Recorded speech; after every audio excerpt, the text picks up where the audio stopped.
Salut, c'est Fat Black, et étant porté sur la bouffe, et vu qu'on est dans un FBP, aujourd'hui je vais vous parler de mon cuistot favori. C'est parti pour un FBP sur Yukihira Soma.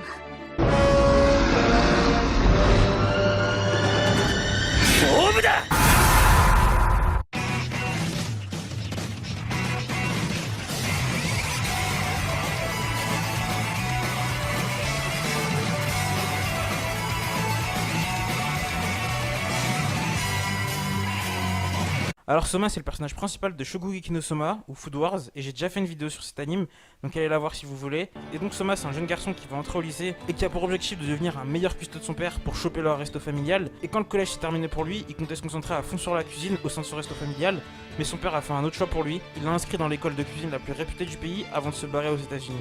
Et donc, on va suivre les aventures de Soma au sein de cette école. Alors ce que je kiffe chez Soma, c'est que son évolution elle est à l'opposé de celle de Simon Gurren Lagann que j'ai présenté récemment, parce qu'avec Soma, on n'a pas un mec faible qui devient fort, comme dans pas mal de shonen classiques d'ailleurs, on a un mec fort qui découvre ses faiblesses pour devenir meilleur. Et ça c'est vachement cool et super bien mis en place. Parce qu'au départ, quand Soma arrive à Tootsuki, il est sûr de lui, confiant en sa cuisine et en ses capacités, à tel point qu'il veut devenir le numéro 1 de cette école et pense pouvoir y arriver tellement facilement qu'il méprise ses camarades, parce que pour lui, les gens qui n'ont pas travaillé dans un resto pendant des années comme lui peuvent pas être meilleurs que lui. Mais plus tard, il va comprendre que les choses sont pas si simples que ça, et que cette école n'est pas une école reconnue dans le monde pour rien, et donc comprendre que tous les élèves sont pas juste des bobos friqués, et c'est là qu'il va progressivement revoir son jugement, redescendre sur terre, et comprendre qu'il a encore des progrès à faire. Et à sa première défaite, parce que oui, Soma c'est pas le genre de gars à se contenter de gagner grâce au pouvoir de l'amitié, il subit certaines défaites.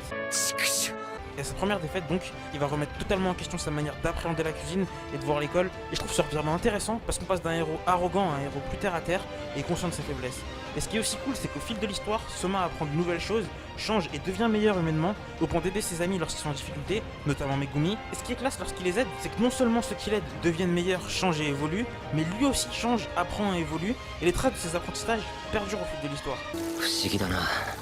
今なら思える。あの日俺は負けてよかった。サンキューな葉山。お前に負けてなきゃきっと今の俺にはなれなかった。 Mais ce qui est bien, c'est que ce que Soma a appris avant le début de l'histoire est pas complètement jeté. Par exemple, une de ses forces principales, c'est son originalité, qui est surtout mise en avant au début de l'histoire pour montrer son décalage avec l'école et les autres personnages. Mais par la suite, ça sera une arme qu'il va apprendre à aiguiser, qui va parfois améliorer avec les recettes qu'il a apprises avec son père, mais aussi qui va combiner avec tous les apprentissages qu'il aura appris au fil de l'histoire.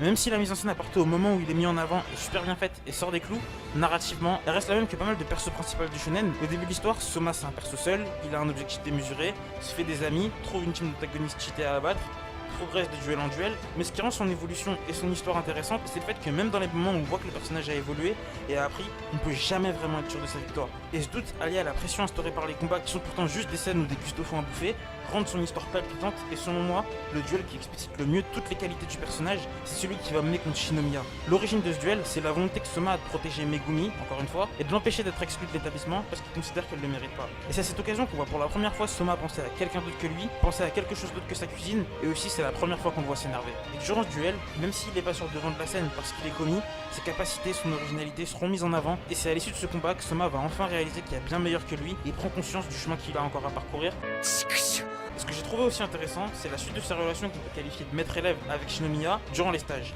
Parce que pendant le tournoi d'automne, même si Soma avait compris beaucoup et pas mal évolué et méritait de gagner, il a quand même perdu.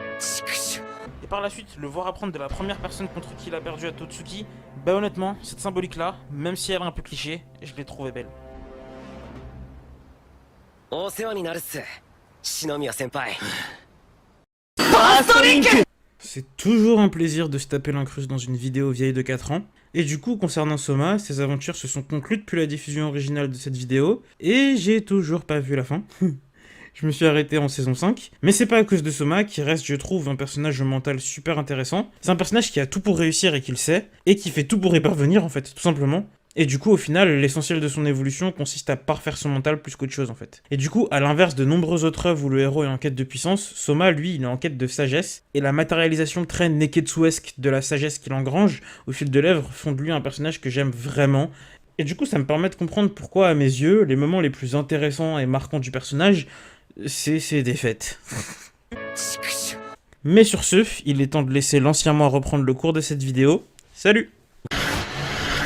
En conclusion, ce qui me plaît avec Soma, c'est autant son évolution que son charisme, son leadership naturel et l'habileté qu'il a à tirer le meilleur du potentiel de ses adversaires ou alliés, que ce soit dans son propre intérêt ou que ce soit dans le leur. Et je dois avouer que son humour débile me fait pas mal marrer. Enfin bref, c'est tout pour ce FBP. Si vous aussi vous aimez Yukihira Soma, ou pas d'ailleurs, n'hésitez pas à le dire en commentaire. Ceci étant dit, likez si vous aimez, dislikez si vous aimez pas, abonnez-vous si vous voulez et partagez si vous le sentez, mais surtout commentez, et je vous le redis, foncez voir Shoku Ikino Soma. Allez, salut les gens.